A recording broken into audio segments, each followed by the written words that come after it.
না, আমার মায়ের হয়তো আমাকে ডাউন টু আর্থ একটুও লাগে না। না না ঠিকই আছে, মানে ওর ওর যে কাজকর্ম, যত ব্যস্ততা, একদম একদম এত প্রেশারে থাকে, তো মাঝে মাঝে একটু একটু টেম্পার হাই হয়ে যায়, সেটাই আর কিছু না।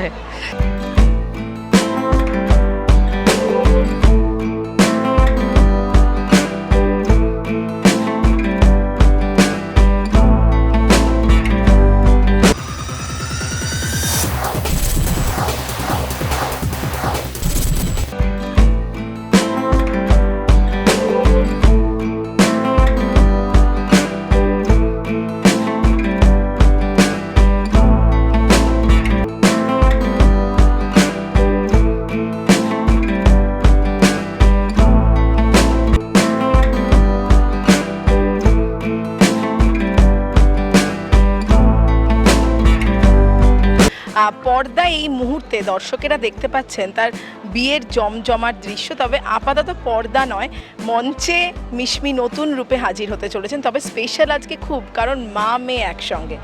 যদি একটুখানি আক্ষেপ রয়ে গেছে যে মায়ের গানে মেয়ে নাচলে মিশমির আজকে পুরো 100% সব কিছু হয়ে যায়, তো বুঝতে পারছেন কাকিমা রয়েছে এবং চিত্রাঙ্গদা মঞ্চে দেখতে চলেছেন বহু মানুষ। যতটুকু আমরা পারবো দেখাবো। তো মিশমি কতটা তৈরি আগে জিজ্ঞাসা করি, তারপর তো কাকিমার কাছে। এইটা খুব ভুল প্রশ্ন, কারণ একটু আগেই বলছিলাম যে আমি অ্যাকচুয়ালি যেহেতু আমাদের শুটিং থাকে আর এটা লাইভ গানের সাথে হচ্ছে, সেরকমভাবে রিহার্সাল করতে পারিনি। রেকর্ডিং করে পুরো মানে করেছি, আর একদিনই আমি পুরো লাইভ গানের সাথে করতে পেরেছি। তো আমার ভীষণ টেনশন হচ্ছে এখন। হ্যাঁ, এই মুখটা দেখে বোঝা যাচ্ছে না, বাট আমি ভেতরে ভেতরে ভীষণ ভীষণ ভীষণ নার্ভাস। আর এত বছর পরে স্টেজে নাচছি, এতক্ষণ ধরে নাচছি, তো সবটা মিলিয়ে আর কি খুবই চাপে আছি আর কি।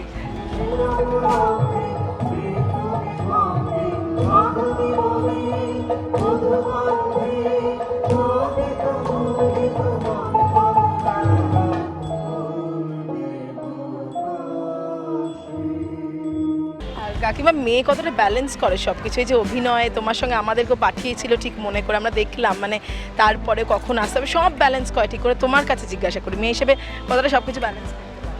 হ্যাঁ, ও ব্যালেন্স তো করতেই পারে, ঠিকঠাকই করে। আর এখন ও তো একদম সময় পায় না, তো এটা আমাদের খুব, মানে আমি তো খুব ভয় ছিলাম যে কতটা ও করতে পারবে, কি করে উঠতে পারবে, কারণ লাইভ প্রোগ্রাম তো খুব রিহার্সাল প্রচুর করতে হয়। এবং সব থেকে ভয়ঙ্কর ব্যাপার হচ্ছে যে শনিবার দিন শুটিং করতে করতে আমি হসপিটালে নিয়ে গেছিলো আমাকে, আমার 8-9 বার বমি হয়েছে সেদিন। সে তো সবাই ভয় পেয়ে গেছিলো যে আমি নাচতে পারবো কি পারবো না।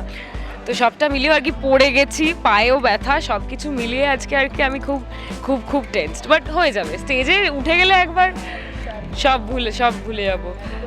যে অভিনয় জগতে আসা, মায়ের নাচ শিল্প চর্চা সেখান থেকে, তাহলে মা অ্যাকচুয়ালি ছোটো থেকেই আমাকে, মায়ের খুব ইচ্ছা ছিল ওড়িশি আমাকে শেখানোর, কিন্তু শুরু করে আমি ভরতনাট্যম দিয়ে, তারপর ওড়িশিও আমাকে শেখায়।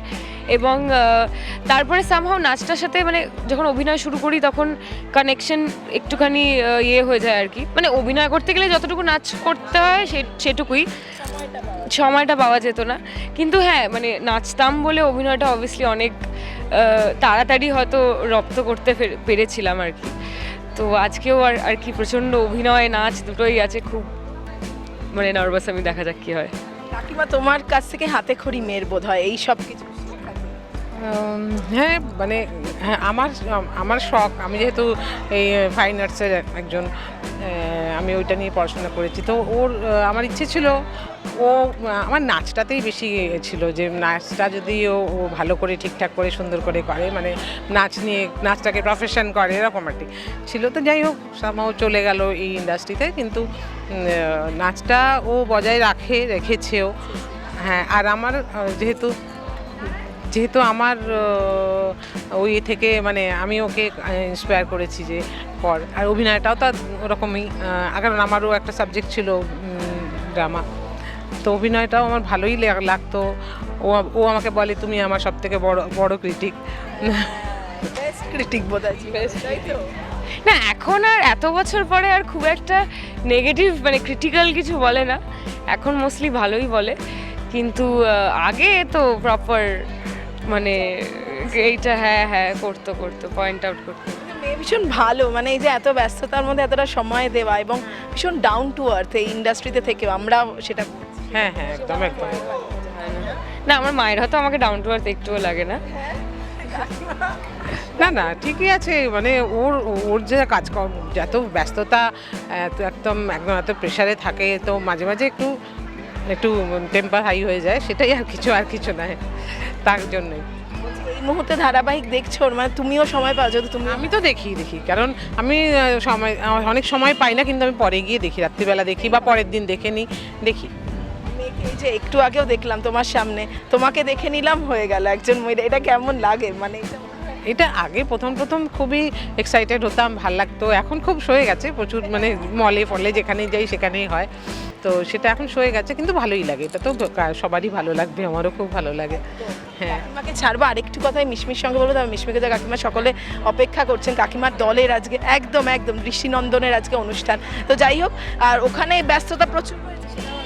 হ্যাঁ, এই পুরো সপ্তাহটা তো আমার বিয়ের সিন চলছিল, তো আর যা হয় মানে তার মধ্যে অসুস্থতা, তার আগে আমার সর্দি কাশি ছিল, সেটা নিয়ে শ্যুট করে যাচ্ছি, তারপরে একদিন পড়ে গেলাম, সে আলু হয়ে গেছে, এখানে আলু হয়ে গেছে, তারপরে হঠাৎ করে মানে প্রচণ্ড চাপ গেলে যেটা হয় আর কি, শরীর আর দিচ্ছে না, তার মধ্যেই চলে যাচ্ছে আমার, মানে আমি থামছি না, আমি গেলাম হসপিটালে, ইঞ্জেকশন নিলাম, পরের দিন থেকে আবার রিহার্সাল সব মানে চালু আর কি। এত কিছু কাকিমারও তো টেনশন বোধহয় সব কিছু নিয়ে ছুটে। এবং মানে সেদিন যে হসপিটালে ভর্তি করতে হয়েছিল, মানে ভর্তি করতে হয়নি, সরি, এমার্জেন্সি রুমে নিয়ে যেতে হয়েছিল, সো সেখানেও আর কি মা এবং মায়ের দলের সবাই খুব টেনশনে পড়ে গেছিলো যে কী হবে, আর সামহাও মানে যেদিনই আমাদের রিহার্সাল থাকতো সেদিনই আমি অসুস্থ হয়ে পড়তাম, তো যাই হোক আজকে আমি এখানে পৌঁছে গেছি। তৈরি আজকে ওই স্টেজে আমরা যেটা পরীক্ষার সময় করতাম, সারা বছর না পড়ে স্টেজে গিয়ে ফাটি, আজকে সেটাই করবো। একদম আজকে আমি ওটা করার জন্য একদম রেডি।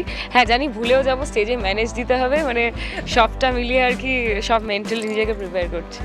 কেমন লাগছে? আমরা এসেই বলছেন লুকটা খুব সুন্দর। হ্যাঁ, আজকে একদম আমি অন্যরকম একটা লুক করেছি, মানে টিপিক্যাল আমাদের রবীন্দ্র নৃত্য বা ডান্স ড্রামায় যেরকম লুক হয় সেটা নয়, একটু অন্যরকম করেছি, তো দেখা যাক, সবার আশা করি ভালোই লাগবে। মানে তুমি দৃষ্টিনন্দনের সঙ্গে তারা আছো এবং এরপরেও হয়তো বিভিন্ন অনুষ্ঠান। একদম ডেফিনেটলি, মানে ওরা যেহেতু লাইভ গানের সাথে করে, কতটা জানি না পারবো সময় দিতে, বাট ডেফিনেটলি চেষ্টা করবো, মানে এটা আমার জন্য খুব এক্সাইটিং আর কি একটা ব্যাপার, মানে যা হয় আমাদের মোনোটোনাস হয়ে যায় রাইট, রোজ শুটিং করতে তো এইটা একটা মানে অন্যরকম এক্সপিরিয়েন্স। শেষ করবো, শেষে কি বলবে? তোমরা যে আজকে এসছো তার জন্য অসংখ্য ধন্যবাদ, প্লিজ প্রোগ্রামটা দেখে যাবে এবং তারপরে ফিডব্যাক দেবে, এবং ভিউয়ার্সদের বলবো সবাইকে অসংখ্য ধন্যবাদ এত ভালোবাসা দেওয়ার জন্য, পাশে থাকবেন।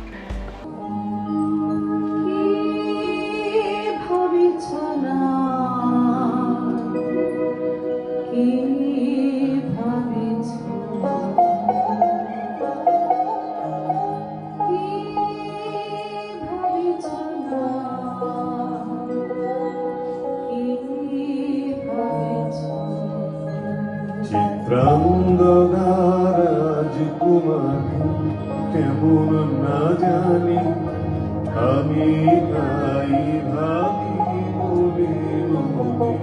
চিত্রাঙ্গদা রাজকুমারী শুনি স্নেহে সে নারী, শুনি বীর্যে সে পুরুষ, শুনি সিংহাসনা যেন সে। টলিউড ফোকাস কলকাতা চ্যানেলটি আপনাদের ভালো লাগলে লাইক করুন, সাবস্ক্রাইব করুন এবং আপনাদের প্রিয় ভিডিওটি অবশ্যই শেয়ার করুন। Tollywood focus Kolkata.